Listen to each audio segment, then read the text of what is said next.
fuel.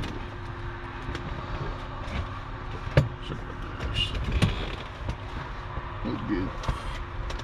What's that?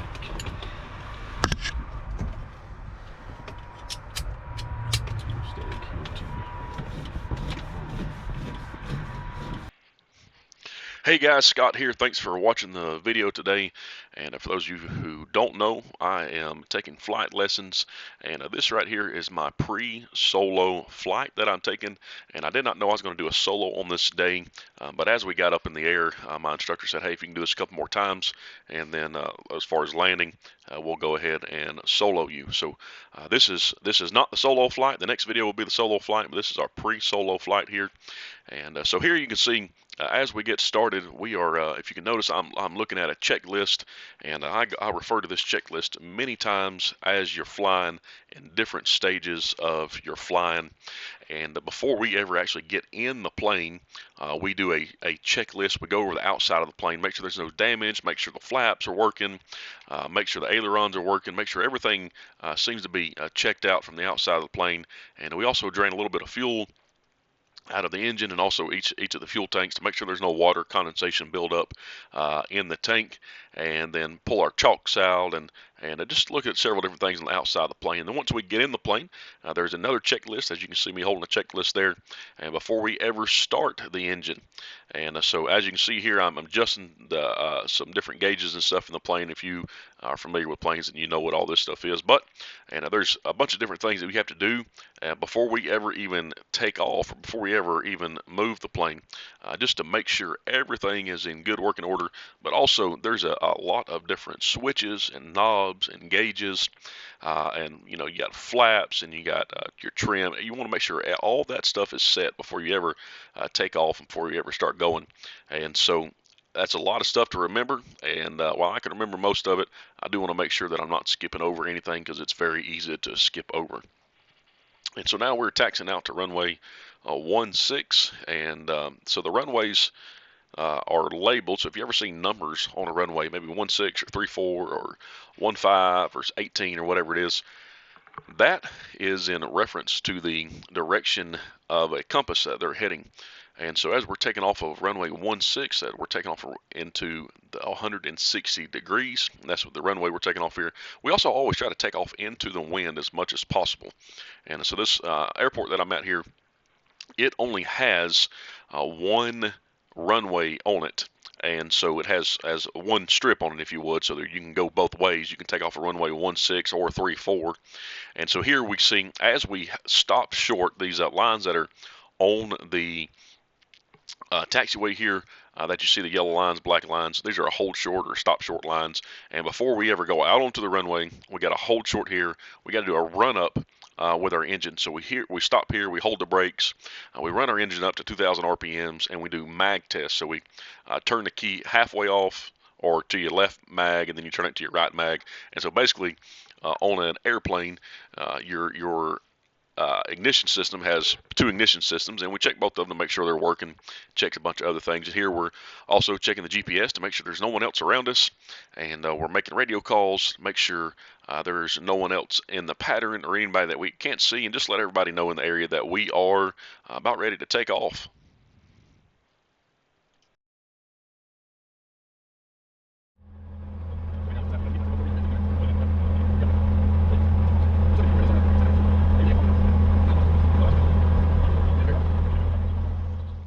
All right, here we go. You can see that we're turning onto the runway 16, and you'll see the big numbers right there in front of us right about now. Let's say runway 16, and so you'll see us take off. And this first takeoff was a little rusty here, as we had a little bit of crosswind coming across the runway at this time, but I think it cleared up just a little bit as we progressed here. And so as we go up into the air, we just took off, we lifted off there, but as we go up into the air and we reach a certain altitude, then we'll start making a series of left-hand turns to get us around back to the runway. So what our goal is to make these series of left-hand turns and to land the same way that we took off. So we're going to try to land about where those 16 numbers were on the runway, same direction as we took off. And as we're doing this, we got a lot of different stuff going on. And so to be in the pattern, you want to be at 2,500 feet. At this specific airport, you want to be 1,000 foot above the ground level, and to start making these series of turns. And so we get up to 1,000 feet above the ground level, and then we start making a series of left-hand turns. And in all this, I'm doing a whole bunch of different things that you can't see on the camera. And so I'm adjusting the throttle constantly. There you can see me, I start pulling my first notch of flaps in. And so as we get parallel to those 1.6 numbers that were on the runway, I drop the throttle down and to a certain RPMs. Also put in 1 notch of flaps, and those flaps there that you can't see, it's a lever that's on the floor. Those notch of flaps, that slows the plane down and gets the plane down. And so as soon as I do that, I drop the throttle there, and I pull that first notch of flaps when I'm under a certain speed, and I pitch the nose down. And so we are having to take that nose and point it towards the ground and at a particular angle there. And so one thing I don't like to do, and every once in a while it causes for add a little bit more power in, one thing I don't like to do when I'm coming in for a landing is to pull up or to pull back on the yoke, and very easy to make a stall. And so as you're coming in for a landing, it would be easy to stall the plane out, but if you stall when you're just a couple hundred feet above the ground, and then it's not going to be a good day for anyone. So here it looks like we are turning our final leg, and you can see the runway just ahead of us there. And so as you first your first notch of flaps there is pulled when we immediately turn the throttle down. Once we make our base leg, or that right before our final leg, we'll pull another notch of flaps. And as we turn onto our final leg here, we pull our third notch of flaps, or our last notch of flaps there up. And again, that's helping us to get down and helping us to slow down some. And this is a constant control with the throttle. So if you're coming in a little low, you can probably tell I'm a little bit low here. You give it a little bit of throttle to take off some, or to lift the plane some. Pick more speed up rather, if you would. And then so here we just made our first landing, and then my instructor's probably going to reach down and throw those flaps down. Yep, there he goes, and he says, all right, you're clear to go, and we're going to make another one. And so we're going to do this approximately about 4 times. I think after this second landing here, way off to the left there, way too much, but after we make this second landing, my instructor says, all right, if we can do that a couple more times, and then we're just going to have you solo. And in your pre-solo ride, as we have it here, if you do anything, if he has to touch any of the controls or say anything during any of this, as far as giving me directions that, hey, you need to maybe you need to slow down a little bit, or hey, maybe you need to you go ahead and pull your flaps out, or whatever the case may be, or if he's got to touch the controls, then you're not going to solo, and you have to land 3 times without him saying anything or touching anything, without us doing anything.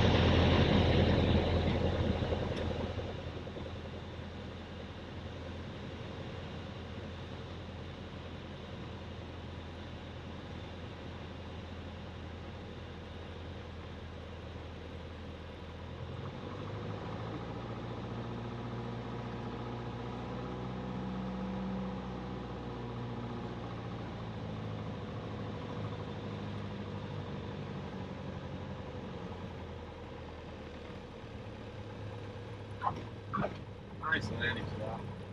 Left it out.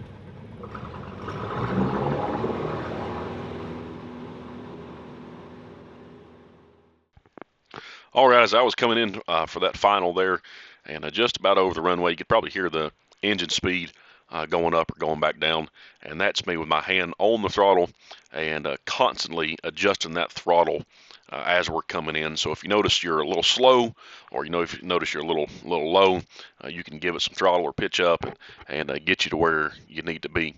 And so I think maybe in the next flight here, maybe in my solo flight or the next flight, we'll be able to see the lights that are on the side of the runway, and these lights help us out in coming down to that perfect glide path down to the runway there. But I don't think you'll be able to see them in this video here.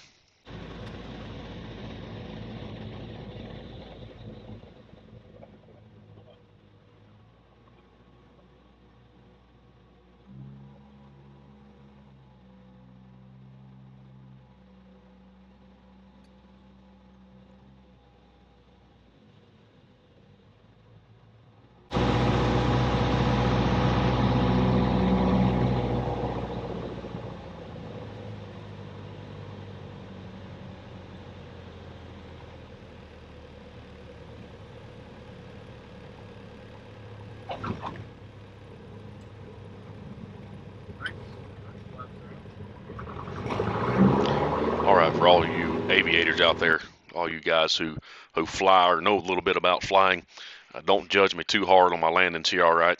And I do have a good little problem here. If I like to land to the left of the center line, and not on purpose, that's just the way I do it. And I think actually in the in one of the next couple landings here, and my instructor says, "Hey, look, I want you to try to land to the right of the line." And so I've been trying to put the middle of the plane in the middle of a line, and I always end up to the left. And so here I try to put myself in the center of the line, and I believe I start to correct it a little bit here. So again, at this time in flight, I got about 20 hours of total flight time in, and I'm not sure how many landings that I have, but not very many up to this point that are unassisted.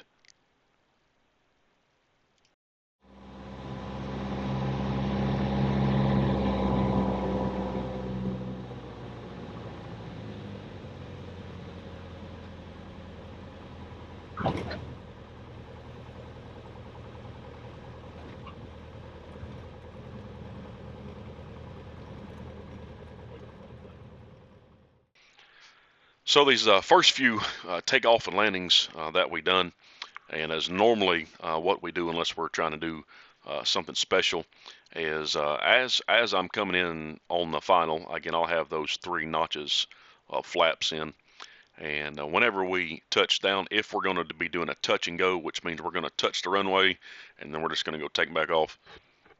Usually what will happen is my instructor he'll reach down, he'll take the flaps out for me, and so I can be concentrated on the throttle and I concentrated on taking back off and airspeed and all that. And but here, as we got up in the air,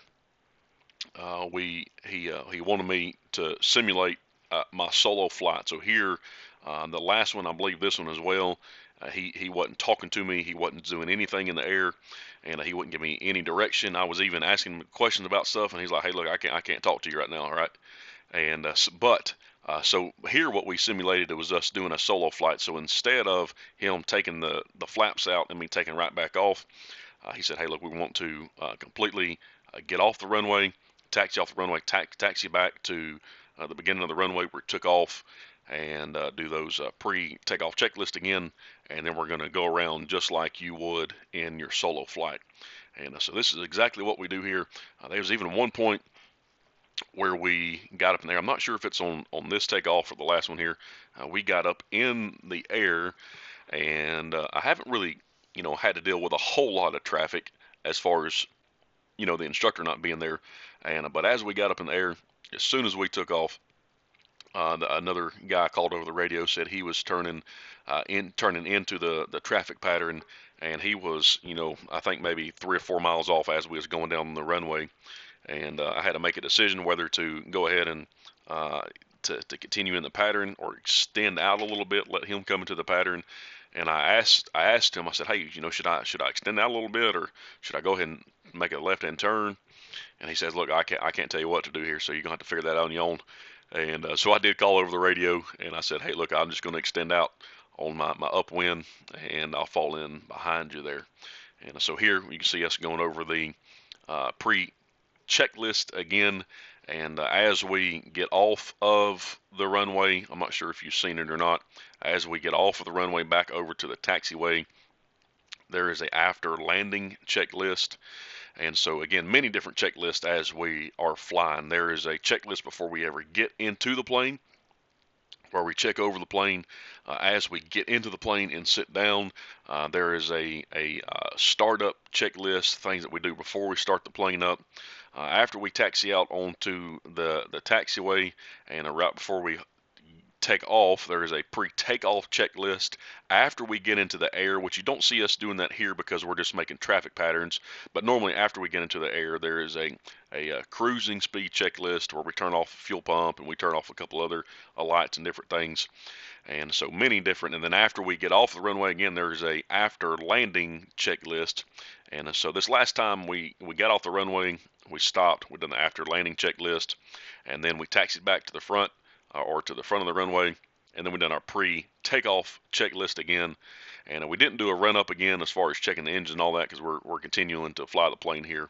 And but after we on my solo flight, I do. So here what we're going to see us make our last touchdown, or our last landing, if you would. Not a touchdown, but maybe our last landing.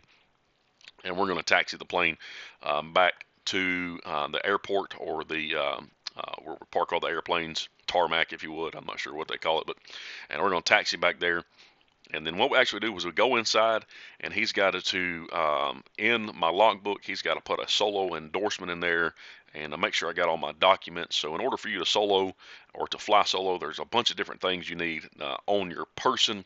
And so one of those is a photo ID. The other one of those is a license from the FAA saying you can fly a plane, not your private pilot license, but a student pilot license. And you also got to have a solo endorsement. You also got to have a medical card, and or we've done a physical.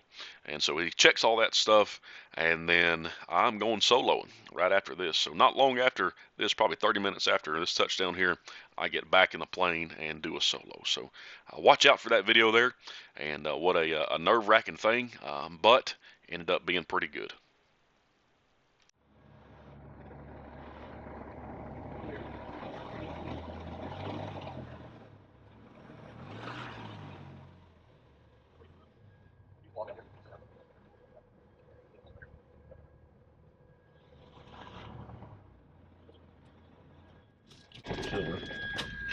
All right.